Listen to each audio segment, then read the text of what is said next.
जिस समय हम लोग टूट के बिखर गए थे, हमारी बात कोई सुनने को तैयार नहीं था।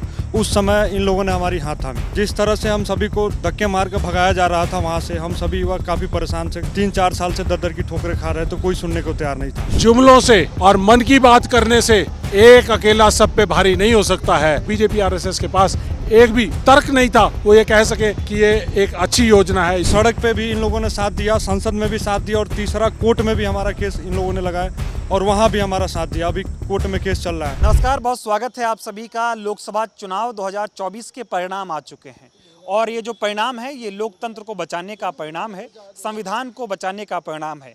इन चुनाव में युवाओं का एक बहुत बड़ा मुद्दा था, उसमें एक मुद्दा रोजगार का तो था ही। रोजगार के साथ साथ अग्निपथ जो योजना थी उसको लेकर युवाओं में खासी नाराजगी देखने को मिली और कांग्रेस पार्टी ने इस योजना को लेकर युवाओं को ये उम्मीद दिखाई कि अगर वो सत्ता में आते हैं तो अग्निपथ जो योजना है वो खत्म कर दी जाएगी और अग्निवीर जैसी कोई चीज़ नहीं होगी। जैसे सेना में पक्की नौकरी मिलती थी वैसे ही युवाओं को नौकरी मिलेगी। और राहुल जी ने इसको इस शब्दों में कहा था कि हमारी सरकार बनेगी तो इस अग्निवीर योजना को फाड़ के हम कूड़ेदान में फेंक देंगे। और कांग्रेस पार्टी ने इस पूरे मामले को बहुत पुरजोर तरीके से उठाया। कई युवा उनके साथ जुड़े। मेरे साथ बातचीत करने के लिए रोहित चौधरी जी हैं जो एक्स सर्विसमैन डिपार्टमेंट के चेयरमैन भी हैं। उन्होंने भी इस लड़ाई को बहुत मजबूती से लड़ा। आप सर पूरे देश भर में गए अग्निपथ योजना को लेकर और आज आपके साथ कई जो युवा हैं वो सभी सेना की वर्दी में हैं और ये जो नैरेटिव सेट किया गया इस अग्निवीर को लेकर, कैसे आप लोगों ने क्या क्या कहेंगे? देखिए, इसमें दो मुद्दे थे। आपने बात किया कि ये युवाओं का मुद्दा है। ये युवाओं के साथ साथ देश का मुद्दा है, देश की सुरक्षा का, देश की सेना का, सैनिकों का। और जो भेदभाव सैनिकों की शहादतों में भी कर दिया इन्होंने, तो ये बड़ा मुद्दा है। ये सिर्फ एक रोज़गार से जुड़ा हुआ मुद्दा नहीं है, देश की सुरक्षा का मुद्दा है। तो इसलिए हम लोगों ने राहुल गांधी जी के साथ बैठकर संवाद किया, फिर भारत जोड़ो यात्रा में, भारत जोड़ो न्याय यात्रा में संवाद किया। तो एक बात निकल कर आई कि भी ये योजना जो देश के लिए घातक है, युवाओं के लिए घातक है, सैनिकों के लिए घातक है, इसको जाना होगा। और उसके लिए हमने एक नैरेटिव पिछले कई समय से हम तैयार कर रहे थे, लगातार बात को उठा रहे थे। जो राजस्थान के चुनाव हुए थे, असेंबली चुनाव, उसके अंदर हमने इस मुद्दे को बहुत प्रखर तरीके से, बड़े मुखर तरीके से उठाया और एक टेस्ट बेड के तौर पे शेखावटी का एरिया हमने सिलेक्ट किया जहाँ पर 21 सीटें आती हैं, जहाँ पर बहुत ज़्यादा पूर्व सैनिक हैं, जहाँ सैनिक बहुत ज़्यादा आते हैं, डेंसिटी ऑफ सैनिक जो सोल्जर बहुत ज़्यादा है, शहीदों की जो डेंसिटी है वो बहुत ज़्यादा है। तो वहाँ पर हमने 21 में से, जब हमने काम वहाँ पर किया तो 21 में से 16 सीटें आई। तो हमें लगा कि इस मुद्दे के अंदर सारे देश में एक रोष है। तो हमने इसको पूरे को स्केल अप किया, पूरे देश में लेके गए, जय जवान कैंपेन बनाई, राहुल गांधी जी ने अपनी टीम दी और एक जय जवान कैंपेन बनाई जिसका एक जो एम था कि जो अग्निपथ स्कीम है उसको ख़त्म किया जाए।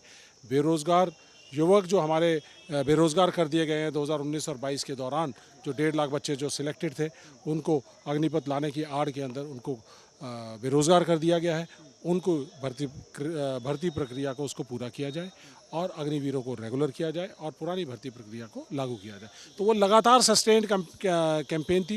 राहुल जी ने कहा कि हम इसको सड़क से संसद तक इस लड़ाई को लड़ेंगे। हमने सड़क पर भी लड़ा, आप लोगों ने देखा। हमने संसद में भी, हमारे सभी नेताओं ने, राहुल जी ने, खड़गे जी ने, अधीर रंजन चौधरी जी ने, तमाम नेताओं ने इसको उठाया। और जो इलेक्शन कैंपेन के अंदर हम जब गए तो इस मुद्दे को बहुत लोग इससे प्रभावित थे, लोगों को गली कूचे तक इसको पहुंचाया। और उसकी वजह से क्या है कि जो पिछले जो राष्ट्रवाद का जो बीजेपी का जो मुद्दा था, राष्ट्रवाद का जो 2019 का जो चुनाव जो लड़ा गया था, उस मुद्दे को हम कंट्रोल करने में कामयाब हुए। उनका जो सूडो नेशनलिज्म है उसको कंट्रोल करने में कामयाब हुए, जिसकी वजह से वो जब तकलीफ़ में आते थे तो सेना के पीछे छुपते थे। इस बार हमने छुपने नहीं दिया और अग्निपथ योजना का एक भी लाभार्थी वो नहीं दिखा पाए। और सारे चुनावों में हमने बात कही कि आप अग्निवीर के मुद्दे पे और अग्निपथ के मुद्दे पे वोट मांगे, लेकिन उनके पास नहीं था। और अल्टीमेटली जब वो कहीं नहीं जा पाए तो उन्होंने इलेक्शन कमीशन ऑफ इंडिया के ऊपर गुहार लाई कि अग्निवीर के बारे में ये बहुत बात कर रहे हैं, इसको बात को बंद किया जाए। तो हमने उसको भी काउंटर किया कि अग्निवीर योजना एक पॉलिसी है। हम मॉडल कोड ऑफ कंडक्ट हमें अख्तियार देता है, अधिकार देता है कि हम किसी भी पॉलिसी को बना सकते हैं, मोल्ड कर सकते हैं, रीडू कर सकते हैं, कुछ भी कर सकते हैं। और जो खामियां हैं पिछली सरकार की पॉलिसी तहत पॉलिसी के तहत उसको हम सब लोगों के बीच में ले जा सकते हैं। ऑपरेशनल चीज़ों के बारे में बात नहीं करते, हमने ऑपरेशनल चीज़ों के बारे में बात नहीं की। अग्निपथ पॉलिसी है, उसको बदलने का वायदा हमने किया और बदलेंगे। और ये हमने ये फैसला था, ये नैरेटिव बहुत अच्छी तरह से चला। ये बच्चे गांव-गांव, घर-घर, अपने अपने इलाकों में भी गए और जाके उन्होंने पर्चे बांटे। तो बीजेपी आरएसएस के पास एक भी तर्क नहीं था वो ये कह सके कि ये एक अच्छी योजना है, इसको मोदी जी ने अच्छा किया है।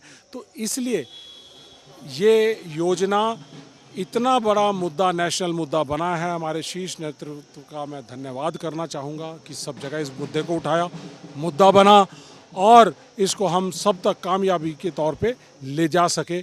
और उसका परिणाम ये है कि आज हमारे जो पिछले बार राष्ट्रवाद के मुद्दे के ऊपर 6-6, 7-7 लाख, 5-5, 6-6 लाख के जो हमारे वोट मार्जिन थे वो रिड्यूस होकर पूरे देश भर में रिड्यूस होकर 30, 40, 50 हज़ार तक रह गए हैं। और हम अपनी टैली को डबल से ज़्यादा कर सके 100 के आंकड़ा पाया।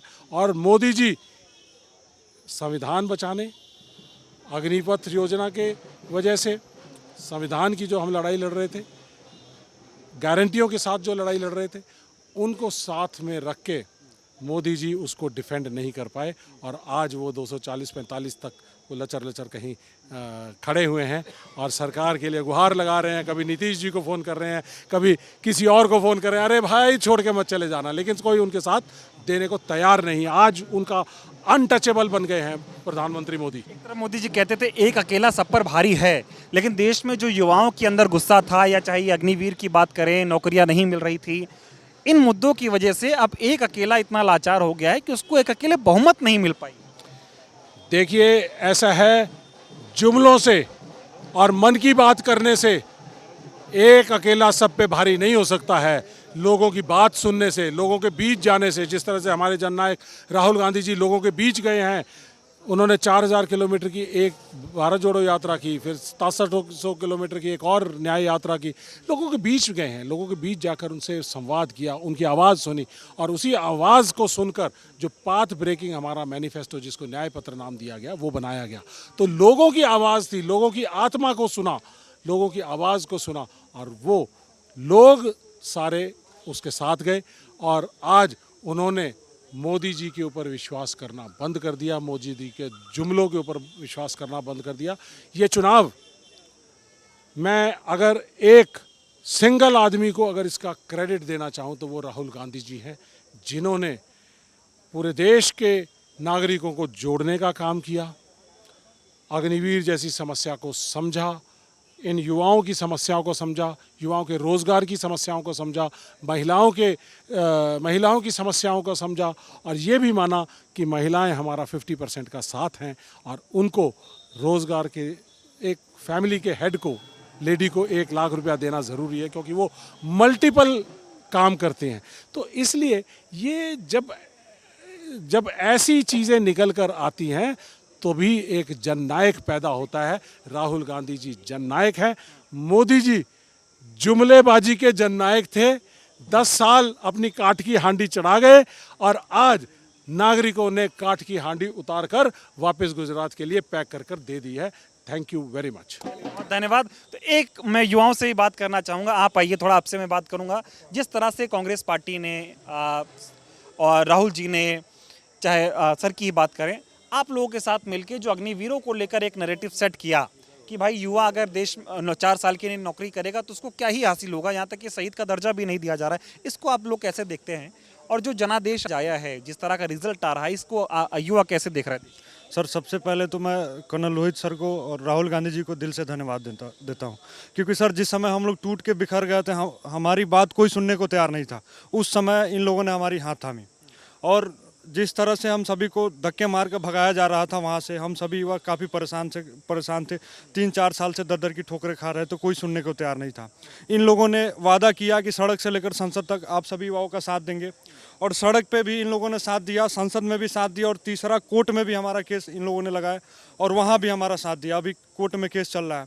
और सबसे बड़ी बात है कि राहुल गांधी जी को पता चला, उन्होंने भी वादा किया कि अगर हमारी सरकार आती है तो सबसे पहले 1.5 लाख युवाओं की ज्वाइनिंग कराई जाएगी, उसके बाद में अग्निपथ योजना खत्म किया जाएगा और जो युवा पहले से अग्निवीर में भर्ती है उन सभी युवाओं को परमानेंट किया जाएगा। सर हम लोग एकदम होप खो चुके थे, हमें नहीं मतलब थोड़ा सा भी आशा नहीं था कि हमारी अब भर्ती की थोड़ी सी भी आवाज़ उठ सकती है, लेकिन इन लोगों ने पूरी मजबूती से पूरी मतलब हर जगह पूरे देश में कोने कोने में आवाज़ पहुंचाया। हम लोगों ने भी काफ़ी मेहनत किया, हमारे जो भी अग्निवीर से पीड़ित लड़के हैं सभी ने पूरे देश में घूम घूम कर मोदी जी के खिलाफ में वोट देने का अपील किया और एकजुट होकर इनके विरोध में हम सभी युवा ने भी वोट दिया। जनादेश से संतुष्ट हैं आप? लगा कि यहाँ करारा झटका बीजेपी को लगा? अन्याय के विरुद्ध न्याय की जीत जरूर होगी सर। हम सभी पूरे दिल से ईमानदारी पूर्वक मेहनत किए थे, हमें विश्वास है राहुल गांधी प्रधानमंत्री बनेंगे और हम सभी युवाओं की दिल की बात सुनेंगे। मोदी जी अपनी मन की बात सुनाते हैं लेकिन हम सभी युवाओं की मन की बात नहीं सुनते हैं, लेकिन राहुल गांधी हम सभी युवाओं की मन की बात सुने। हमें आशा है हम सभी युवाओं को न्याय मिलेगा। बहुत बहुत धन्यवाद बातचीत करने के लिए। तो आपने सुना किस तरह से जो युवा है वो नाराज था बीजेपी से, और जो ये अग्निपथ स्कीम आई इसके जरिए जो अग्निवीर बनाए गए उसको लेकर पूरे देश भर के युवाओं में रोष था। यही वजह थी कि कांग्रेस पार्टी ने प्रमुखता से इस मुद्दे को उठाया और जैसा कि युवाओं को आपने सुना सड़क से लेकर संसद तक, और अब ये मामला कोर्ट में है। कोर्ट में भी कांग्रेस पार्टी इनके लिए लड़ाई लड़ रही थी। जो देश भर का युवा था जो राष्ट्र सेवा करना चाहता था वो कांग्रेस पार्टी के साथ आया, इंडिया गठबंधन को उसने वोट दिया। यही वजह है कि ये जो जनादेश आया है इसमें बीजेपी को बहुमत नहीं दिया गया है और ये संविधान बचाने का जनादेश है, लोकतंत्र को बचाने का जनादेश है। बहुत बहुत धन्यवाद।